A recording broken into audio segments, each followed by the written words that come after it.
Olá pessoal, bom dia, boa tarde, boa noite para quem é de boa noite. A gente vai dar continuidade aqui ao vídeo, né, da semana, e a gente vai se aprofundar mais aí nos casos ufológicos, né. E um dos casos mais intrigantes que aconteceu foi um caso aqui no ano passado, em 2025, em abril. Foi o caso da esfera de Buga, né? Acho que todo mundo já deve ter visto pelo menos uma matéria no TikTok, no Facebook, alguma coisa assim. Ele foi muito documentado, né, na época, e ainda continua sendo, né? Ele foi levado, essa esfera foi levada para pesquisa, né? Para ser pesquisado, e até hoje ela está intrigando os cientistas porque ela tem várias composições ali que são meio incomuns ali, né? Então eu vou passar aqui esse vídeo, né, que foi feito na época. E esse vídeo viralizou nas redes sociais, né? Eu vou passar aqui para vocês o vídeo.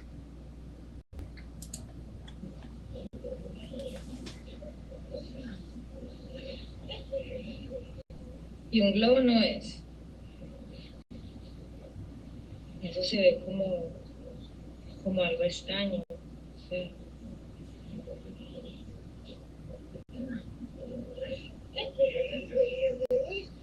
Mueve súper rápido. Si una pelota no es, ni un globo no es. Eso es otra cosa. Y se está muy acercando.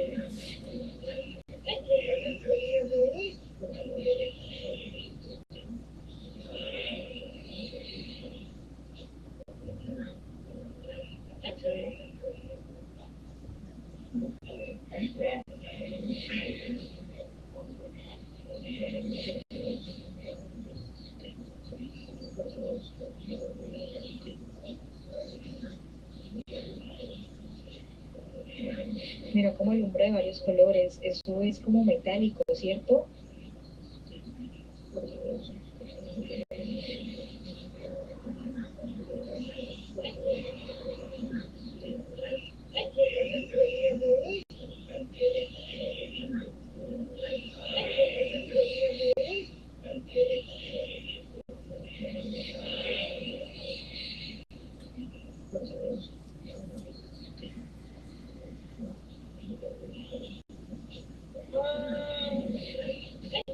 Se trata de imágenes extraordinarias, algunas de las mejores grabadas en todos los tiempos de una esfera.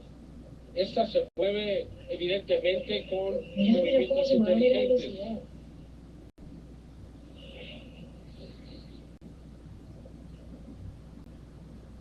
¿Por qué estaba ahí? ¿Qué estaba haciendo? ¿Cuáles eran sus intenciones? Sin embargo, el mundo recibió estas imágenes. Então aqui é um vídeo curto, né, que eu peguei, e aqui dá para vocês verem que em cima, tem umas partes aqui em cima da esfera, que parece tipo um brilho verde. Não sei se vocês perceberam aí. Então a gente vai dar continuidade aqui ao vídeo, né? Então, a esfera de Buga, né, é o título, né? Então, ao longo da história moderna, esferas luminosas têm sido observadas nos céus de diversas partes do mundo, surgindo em diferentes contextos e sob variadas interpretações. Elas receberam nomes diversos, né?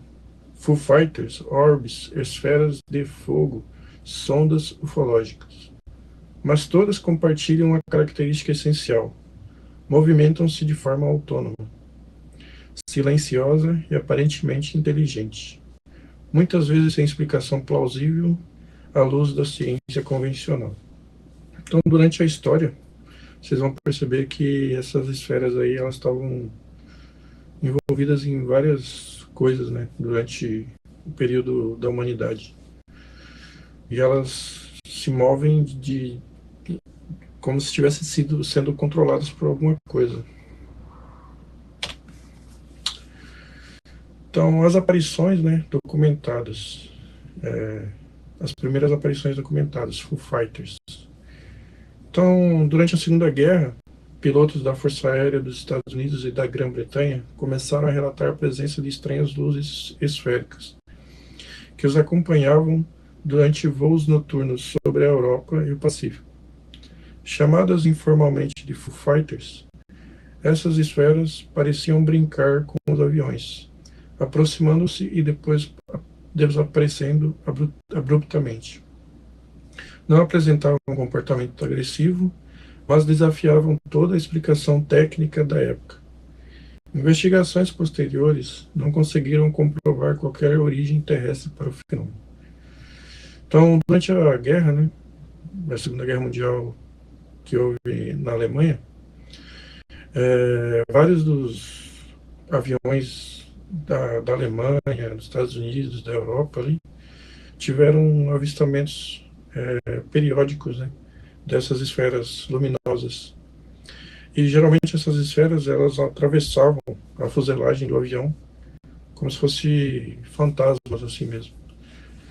E eram esferas brilhantes, translúcidas, né, e não causavam nenhum tipo de dano ao avião. E os pilotos deram o nome dessas esferas de Foo Fighters. Esferas luminosas em plantações rurais, antes dos crop circles. Então aqui eu coloquei o tema das transições, né, sobre essas mandalas, né, crop circles, que são feitas nas plantações, né. Então você vai ver que geralmente essas esferas estão meio que relacionadas a essas plantações também. Muito antes da popularização dos crop circles, círculos em plantações, moradores de zonas rurais na Inglaterra, Rússia, Brasil e México já relatavam luzes flutuantes esféricas sobre campos e colinas, muitas vezes associadas ao folclore local, como os fogo-fato ou bolas de luz encantadas. Esses registros frequentemente coincidiam com fenômenos naturais pouco compreendidos, mas alguns casos permanecem sem explicação. Então, geralmente, em vários países aí da Europa e também do Brasil, né, eles relatam bolas de fogo luminosas, bolas de fogo tipo laranja, essas coisas. Se vocês pesquisarem no YouTube aí, vocês vão encontrar várias coisas sobre o folclore, até o folclore brasileiro ali, com relação a esses tipos de bolas de fogo. Vocês podem pesquisar aí Mãe do Ouro, essas coisas assim, que vocês vão encontrar várias relações.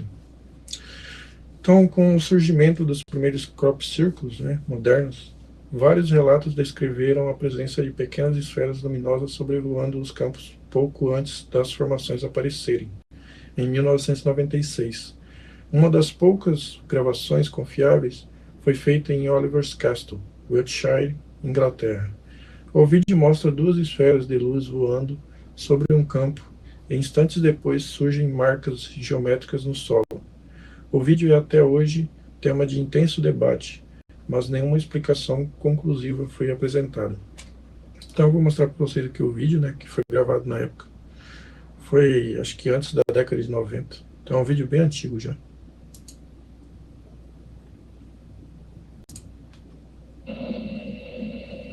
Então vocês percebem que tem essas bolas luminosas voando em círculos, né?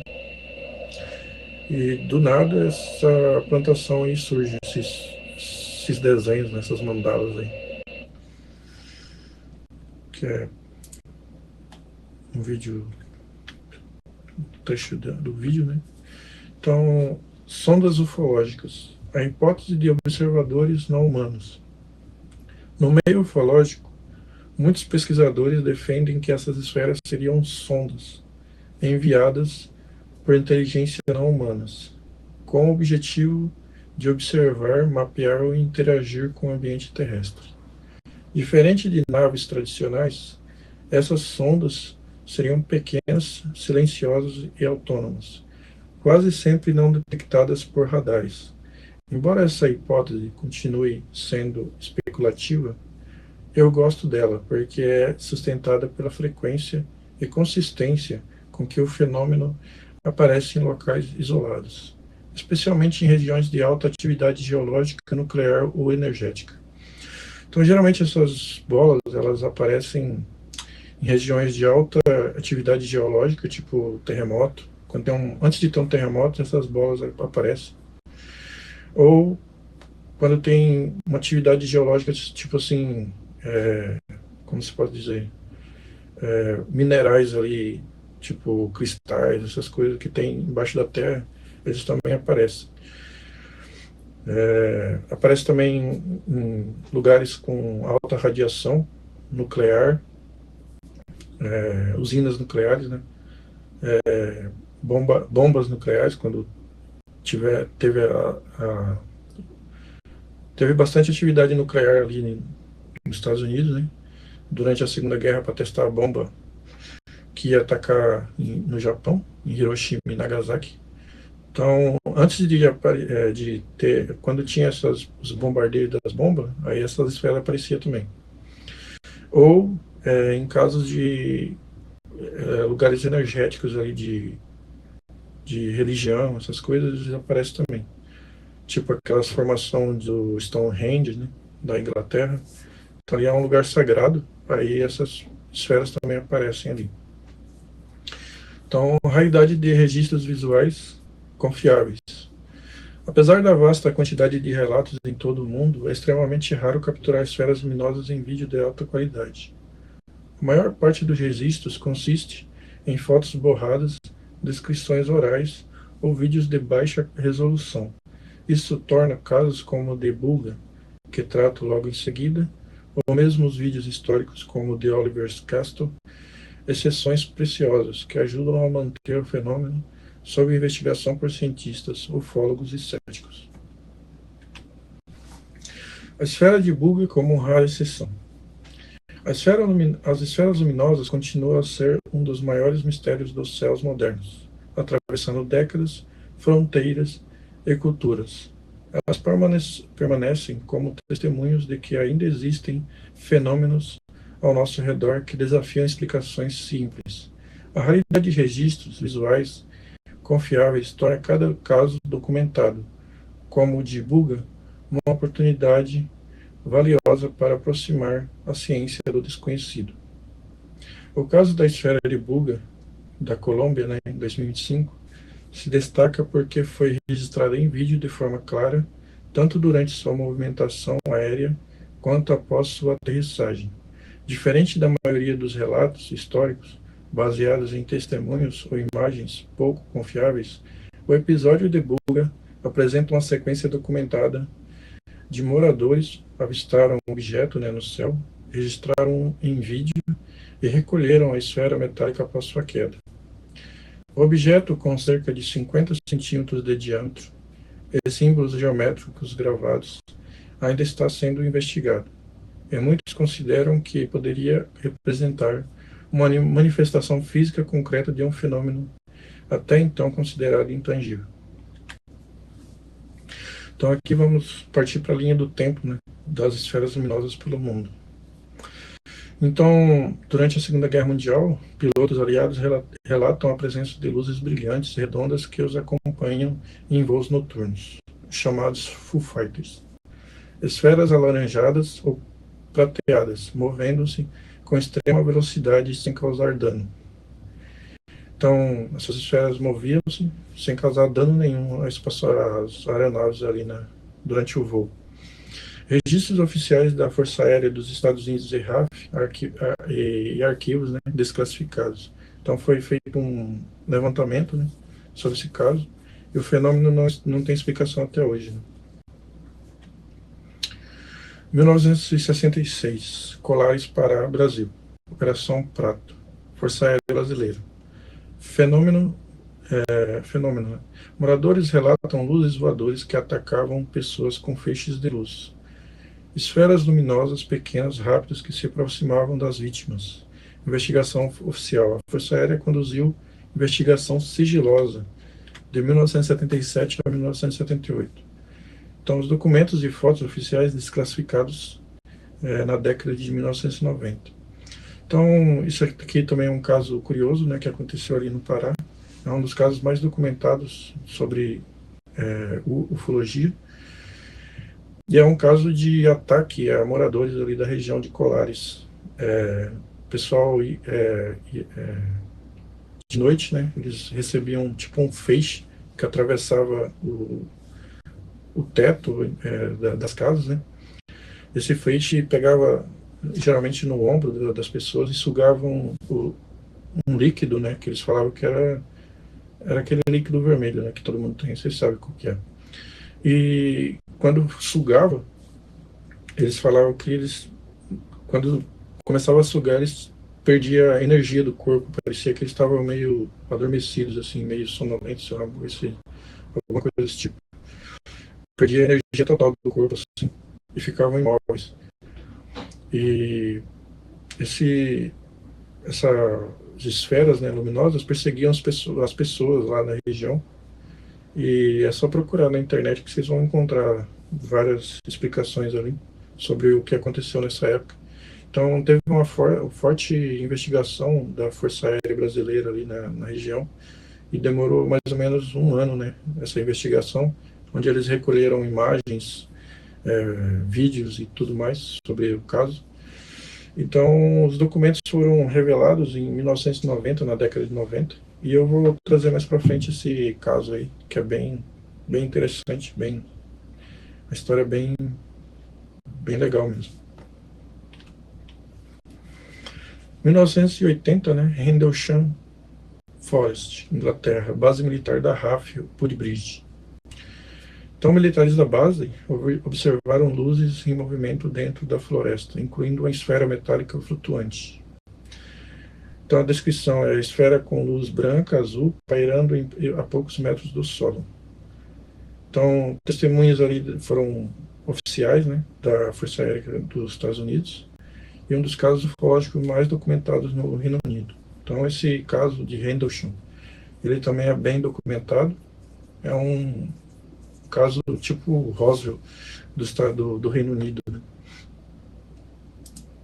Então, esse aqui é um monumento que fizeram ali no local onde que eles avistaram esse objeto. E esse objeto é o que vocês estão vendo aí, a descrição dele, que eles viram. Era um objeto triangular com tipo uma cúpula preta em cima.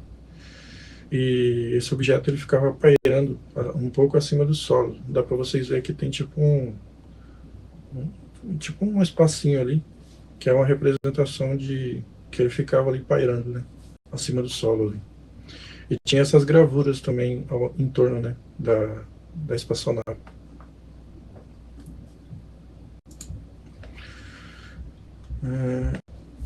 Então, em 1996, né, foi o caso de Oliver's Castle, Wiltshire, Inglaterra. Formação de crop circle com vídeo. Então, aquele vídeo que eu mostrei para vocês é o vídeo dessa formação que foi feita aqui, ó. Esse crop circle aqui. Essa esfera com várias esferas do lado aqui. Então, um vídeo mostra duas pequenas esferas voando sobre um campo. Após o sobrevoo, surgem instantaneamente padrões geométricos perfeitos na plantação. Debate sobre a autenticidade nunca provado como fraude. Um dos vídeos mais emblemáticos da história dos agroglifos. Então, eles tentam justificar que é tipo fraude aquilo que o rapaz fez ali naquele vídeo, mas só que na época não tinha IA, não tinha efeitos, muitos efeitos assim especiais, né, de computação, para poder fazer aquele tipo de vídeo ali, né. Então é um vídeo que, na minha opinião, é verdadeiro, né. 2006, Camburgas, Turquia. Filmagens noturnas por vigia costeiro. Então, um vigia costeiro, né, ele filmou durante de 2006 até 2009 o mesmo objeto pairava assim no mesmo local, né? Era esse objeto aí. E esse objeto, ele, no meio dele, você pode ver que tem tipo uma cápsula aqui no meio aqui, que dá para ver nas filmagens, né, que ele aproxima bem assim o zoom da câmera e dá para você ver que tem dois seres aqui dentro. Aí dois seres com uma cabeça bem avantajada, ele é bem grande. E é bem documentado também esse caso aqui. Então, esferas e formas luminosas observadas sobre o mar, objetos circulares e metálicos, com registro em vídeo de alta definição. Caso analisado por especialistas da TÜBİTAK, agência científica turca. Imagens consideradas autênticas. Origem não identificada. Aí também aqui em Fukushima, Japão, né, em 2011, né, após o desastre ali nuclear que ocorreu, né, durante o tremor de terra, né, terremoto de 2011, teve o tsunami, depois logo que teve o tsunami teve o desastre nuclear ali. Então, as câmeras de vigilância e moradores relatam esferas brancas e translúcidas pairando na região da usina. Fenômeno natural ou monitoramento externo desconhecido, sem análise oficial conclusiva. Então, o governo japonês ele meio que abafa esse caso, né? Porque no dia que aconteceu o desastre, apareceram essas pequenas esferas brancas aqui em cima da usina. Aí os moradores, eles tiraram fotos, filmagens, né? 2014 a 2022, Ucrânia, céu sobre Kiev e região de guerra. Pesquisadores da Academia Nacional de Ciência da Ucrânia registram objetos voadores não identificados, incluindo esferas pretas e brancas. Então, o método de visualização ali foi feito por sensores, né, infravermelhos, porque geralmente foi feito à noite e essas esferas aí, esses objetos, eles não aparecem durante o dia, fica invisível, e à noite com infravermelho as naves, né, os aviões ali tinha equipamento que vê o escuro, né? Aí eles apareciam durante o escuro. Aí essa imagem aqui que eu vou mostrar para vocês. Parecia tipo um cilindro, né? E aqui é feito por imagem térmica de drone também. E não tem explicação convencional, né? É um fenômeno desconhecido. 2005, Buga, Colômbia. Esfera metálica desce e é capturada em vídeo. Então é o vídeo que eu mostrei para vocês, né? Dessa esfera prateada voando em linha reta e aterrissando suavemente em pastagem. Cerca de 50 centímetros com marcas e símbolos entalhados. Uma das poucas vezes em que uma esfera foi registrada, recuperada e filmada, claramente em todo o seu ciclo: voo, queda e recuperação.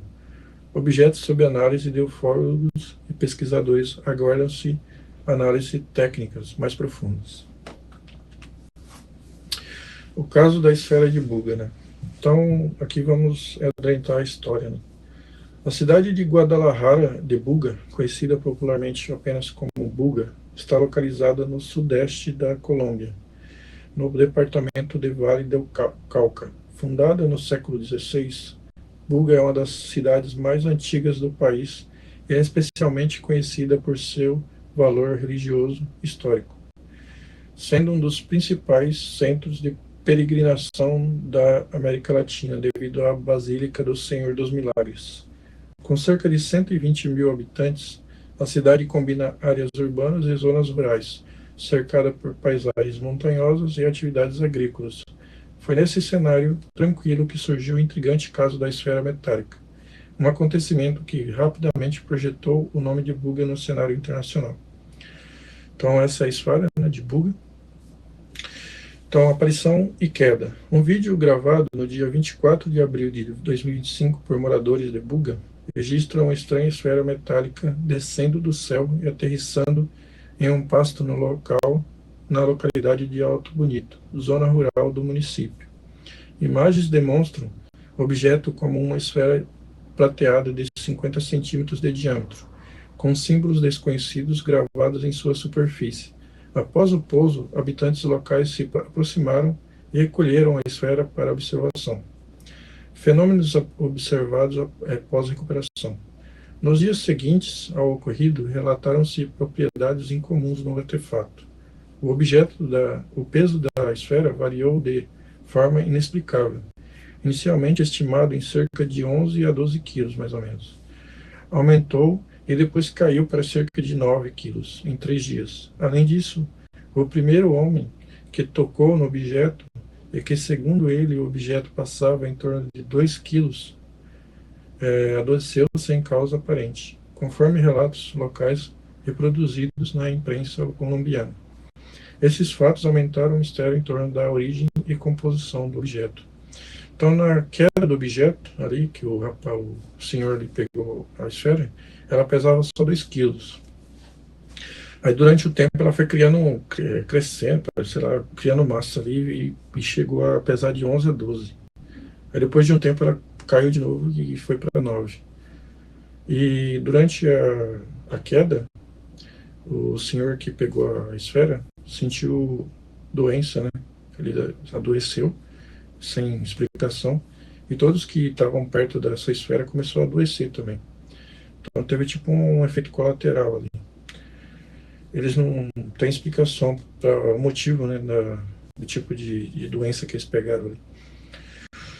E também foi feito vários testes na esfera. Eles colocavam água em cima da esfera assim, e a água como se levantasse um vapor, né? Fervia a água.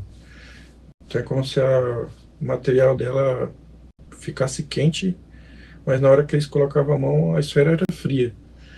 É um negócio meio bizarro. Investigação internacional entra em cena. Diante da repercussão, o jornalista e ufólogo mexicano Jaime Maussan viajou à Colômbia no fim de abril para analisar a esfera de perto. Maussan descreveu o artefato como sólido, sem solduras visíveis, com símbolos, algum tipo de circuitos e um design muito poroso. Em entrevistas, Maussan afirmou ainda que temos em mãos um dos casos mais importantes da história, ele afirmou. Segundo a especular, chegando a especular se poderia ser um tipo de chip quântico extraterrestre. Maussan fez um apelo à comunidade internacional, solicitando apoio de cientistas dos Estados Unidos para ajudar na investigação do objeto, e providenciou a transferência da esfera para o México, a fim de facilitar análises laboratoriais mais profundas. Então esse aqui é o Jaime Maussan, o ufólogo e também apresentador de um canal de TV lá no México. E ele já participou de vários congressos, né? E também ele está participando do congresso focado nas múmias de Nazca, ali, que ele também está focado nesse projeto aí. Análises científicas iniciais, né? Já no início de maio, a esfera foi examinada no México com equipamentos de raio-x. O radiologista José Luiz Velázquez conduziu uma radioscopia que revelou uma configuração interna intrigante. A esfera é feita de uma única peça metálica, sem junções, e em seu interior há 16 microesferas expostas em torno de um núcleo central. Diante desses achados, Maussan declarou a intenção de encaminhar o objeto aos Estados Unidos, buscando que laboratórios especializados independentes confirmem ou não uma possível origem não humana para o artefato. Então eles fizeram um raio-x ali dentro, né, do objeto, e eles descobriram 16 microesferas no seu interior, né? Tem esses pontinhos aqui no seu interior.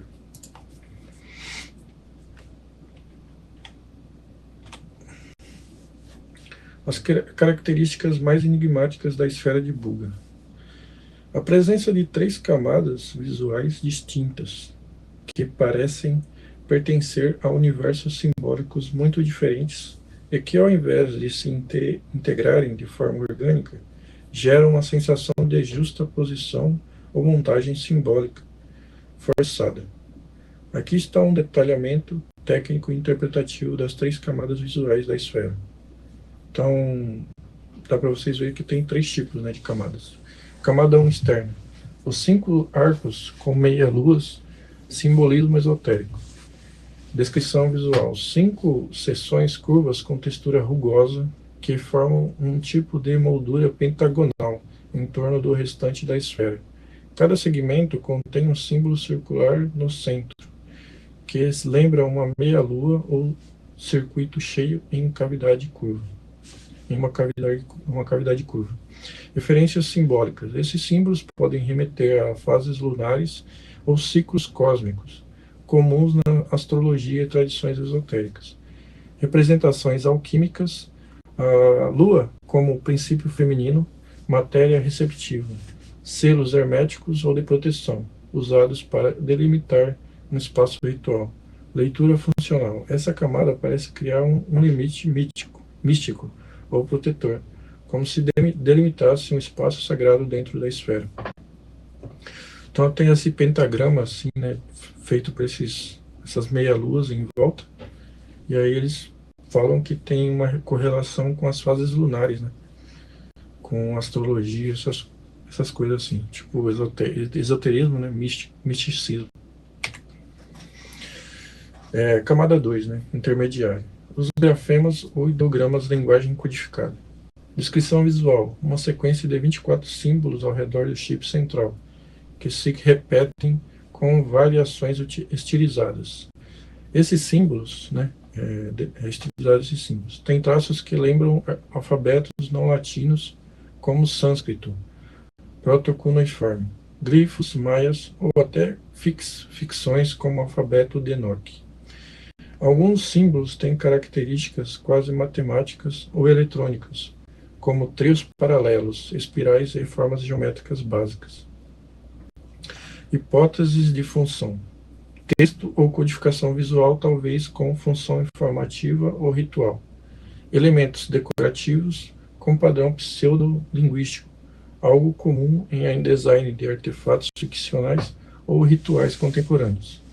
Observação importante.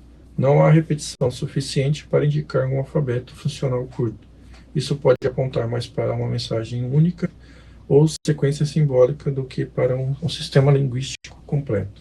Então aqui eles fazem uma afirmação, né, falando que esses ideogramas ao redor do chip ali central é tipo uma mensagem que está escrito aí.